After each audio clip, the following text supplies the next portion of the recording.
Hi, everybody, and welcome to I Like Cruise Ships, the YouTube channel, and welcome to a new video, and welcome to a first.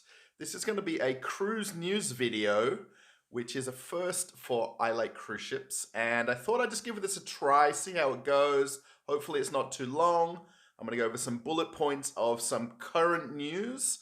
Today is the 12th of January 2022, so Happy New Year to everybody. If you haven't watched the channel before, this is a cruise-related YouTube channel, and predominantly we do a lot of in-port walkarounds, cruise terminal reviews, cabin reviews on board ships, and also some vlogs when I'm on vacation.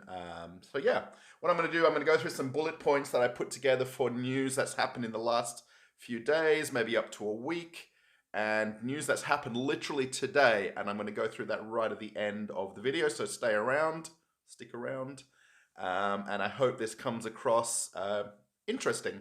This is going to be a first for me. I was thinking about this for quite a while to do cruise news videos, but obviously most of what I do is sort of a little bit more spaced out, but this is day one, and let's just see how it is. Let us know in the comments, like, thumbs up, whatever you want to do.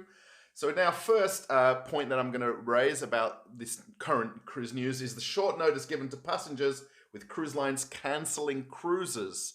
Now, if you are following current cruise news or you've got a cruise booked, you may know that Royal Caribbean and Norwegian Cruise Line have recently cancelled cruises in the last 4 or 5 or 7 days on very short notice. Literally, they put out a list of ships that they've cancelled, and most people have received an email or a text message within days of their cruise or within even the same day of boarding the cruise.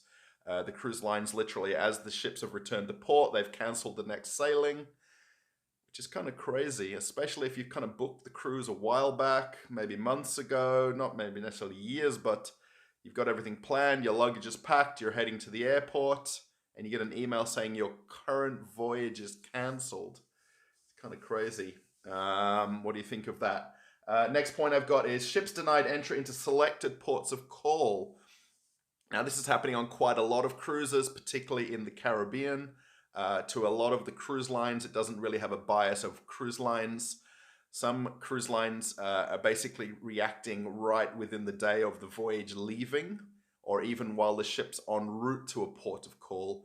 The port ahead of time is saying, look, we're not allowing the ships to dock. Because of the ongoing concerns with the Omicron variant, the ports and the islands are obviously trying to limit the amount of people coming onto the islands or into the countries.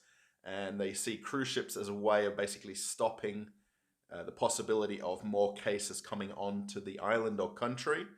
And the cruise lines are kind of doing as much as they can to basically reroute the ships to other ports. So they're basically switching out ports of call from one to another. Obviously, with other ships sailing in the Caribbean, and a lot of the port scheduling is done months in advance, it's very tough for cruise lines to basically, find a suitable port, particularly where there's some islands where there's only an availability of 2 ships docking, or 1 ship, or maybe 3 ships, depending on how many piers or terminals they have. So ships denied entry. I mean, it's not nice to be on a cruise and then suddenly that favorite port that you had planned gets cancelled because the country's governments or officials don't want the ship to dock.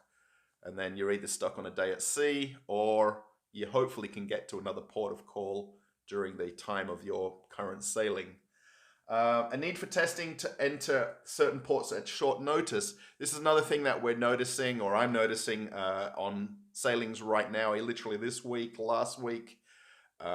Ports of call are kind of saying, well, you can dock, but all of your passengers need to have a negative PCR test within 24 hours of arrival into that port of call.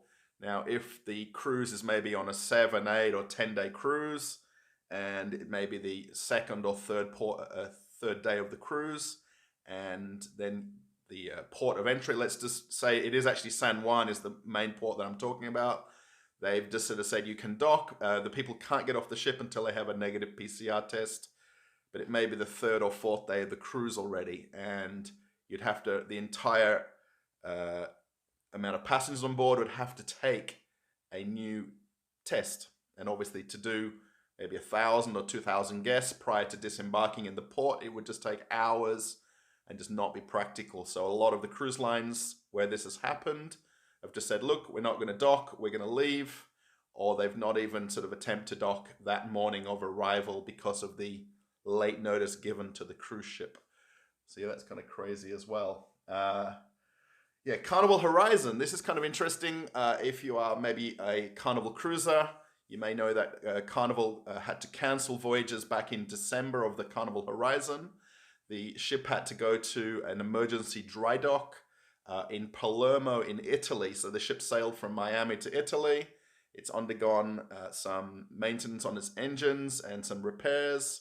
And also it's got new livery. There's a nice photo of the ship with its new paint job, let's call it. I call it a livery or a paint job. They always call liveries on aeroplanes. It's not necessarily always talked about on ships because a lot of ships don't have that kind of new paint job done on them. So yeah. So basically Carnival Horizon has left the shipyard in Italy. It did make a technical stop yesterday in Gibraltar, which is basically a lot of ships' last port of call on the crossing back to America. And it's now basically about a day into its sailing back to Miami. And it's scheduled to return on to service on the 22nd of January. We're on the 12th today. I just need to remind myself of the dates. So yeah, this is all basically news that's happened in the last few days. So yeah, that's kind of interesting that the Carnival Horizon has undergone its repairs. It's back now sailing. It's basically just got crew only on board. And a lot of crew are going to join the ship prior to that first cruise back on the 22nd. Pretty much a lot of the crew that basically may have disembarked or went on a short vacation or vessel transfer, they'll be back on board and ready to go. Not too much to sort of get set up to cruise again. So Carnival Mardi Gras. Now that's obviously another new ship for Carnival. It's been sailing since it basically came into service, but actually it had to cancel its port of call stops in Grand Turks and Caicos. And it now basically has finally gone there. The harbor itself had to be dredged to allow for larger vessels to dock. The particular place where the ships dock on the island, there's a reef system which didn't allow larger ships to dock there. So yeah, so basically as of this week, the Mardi Gras has returned to Grand Turk. That's good news. That ship doesn't have to basically cancel that port for any reason other than that it can't dock there. So that's kind of cool. Carnival changed a cruise to remove Panama Canal versus a full cancellation. Now this is not necessarily a kind of big news story, but one of the Carnival ships has had to reduce its cruise length and remove Panama Canal as part of the itinerary.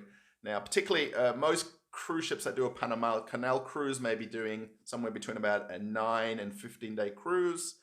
And Carnival had to basically remove the Panama Canal transit of the ship from the itinerary completely or entirely. Mostly, again, due to concerns about passengers getting off the ship the ship can basically transit the Panama Canal, then it anchors, and then there's shore excursions and tours where the ship allows the guests off to go on excursions. And obviously there's a concern about guests not being allowed off in that on that stop. So it's been removed, and they've actually reduced the length of the cruise as well and took a few days off that cruise.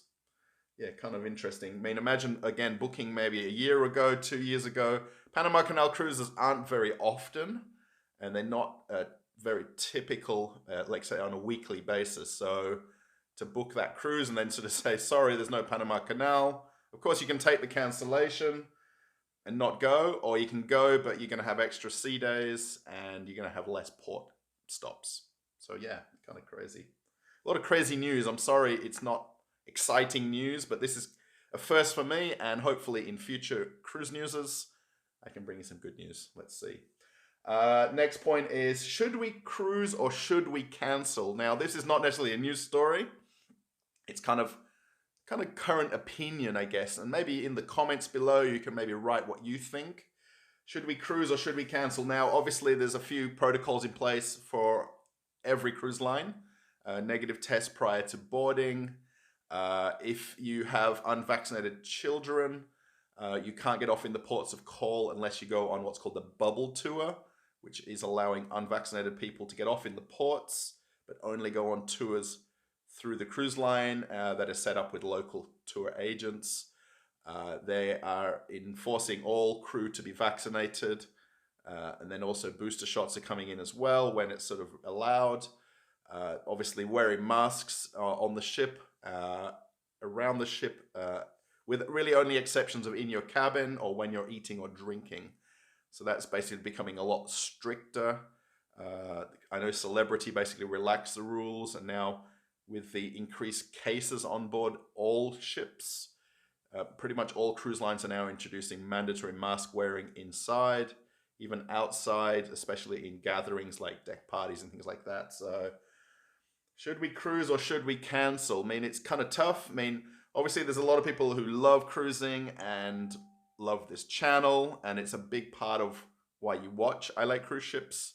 I work on cruise ships and I have for over 20 years. I'm currently on vacation at the moment, so I'm not on a ship to sort of say, you know, should you or shouldn't you. I love cruising myself. I have taken cruises for my vacations. Obviously not during this current sort of situation, let's call it.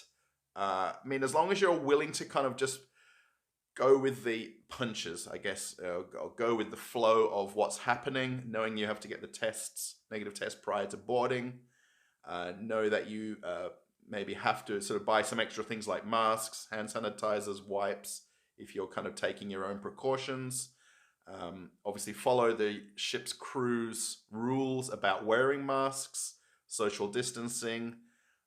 You know, I mean, the freedoms we had in the past are obviously not what they are now, and I guess we're kind of having to learn to live with these changes, I guess, if that makes sense. Should we cancel? Obviously, the cruise lines have been very lenient on their cancellation policies, where we sort of talked about at the top of the show about cancellations at short notice. They're basically giving full refunds. With those cancellations from Norwegian and Royal Caribbean, I know they're also giving some future cruise credits as well, because they cancelled the cruise. A lot of people are getting sort of onboard credit to spend on a cruise. So yeah, it's should we cruise or should we cancel? I mean, obviously where you live and where I'm living, obviously we're living with what's happening, and it's obviously tough to basically weigh it up. I mean, air travel, if you've got to fly, obviously you've got rules to follow there. If you're driving to the port, obviously maybe it's not as different to what it would normally be. So yeah, that's something, I guess we're going to save it for another video, or you can just mention it in the comments. Let me know what you think of the situation. Would you cruise or would you cancel? I guess that's really the two questions. Now, the breaking news. This is the last point I'm going to make. Hopefully the video's not gone too long. I don't have a timer to check. Carnival Sunshine requires testing before boarding in Charleston, South Carolina, on top of your already negative PCR test, on its basically new sailing, which is a 10-day cruise, ahead of it doing 4- and 5-day cruises. Now, basically, Carnival has put out a letter or notice to the passengers that are on that sailing coming up in a day or two, that they're going to do complimentary testing prior to boarding, regardless of you bringing your negative test with you. So they're going to do basically in-car drive-up testing, or basically when maybe you're taking a bus or transport from an airport, you're going to do testing and you have to wait for a negative test to board the ship and go through the embarkation process. So what do you think of that? This is actually breaking news that's happened in the last few hours, and it's only currently on one ship based on it being a longer cruise. It isn't announced or hasn't been announced across the fleet yet. I'm pretty sure this may be a test for the cruise line to see if it's possible. Can the port facilities allow it to kind of work, especially in the time frame given for boarding, embarkation, and the ship sailing on the same day? So yeah, I'm just going to attach the kind of letter that's been given to the guests. It's quite a lengthy letter, but I'm just sort of giving you the highlights of that. That really is breaking news. So I wonder if you'd be happy with an extra test, even if you've had to do your test in the couple of days prior to coming to the port. Would you happy to do another test again? I mean, I guess we're going to have to kind of deal with it, I guess, right? I mean, how do you think? Yeah. All right. This is the end of the cruise news on I Like Cruise Ships, the YouTube channel. I'm going to put another video for you to watch here, not necessarily any news. And I hope you like this. This is a one-take news bulletin. A little bit lengthy, maybe. I'm going to see if I can shorten them down. Let me know what you think. If you like the channel, subscribe. And we're going to have more news coming up. I think this may work. I'm not sure. I think it will. I've thought about this for a long time and I just haven't got around to doing it. I need to do these bullet points so I can kind of look over them and talk about them at the same time. I'm not a news reader like where they read the teleprompter. So yeah, thanks for watching. Check out another video and see you soon. Bye, everybody. Bye.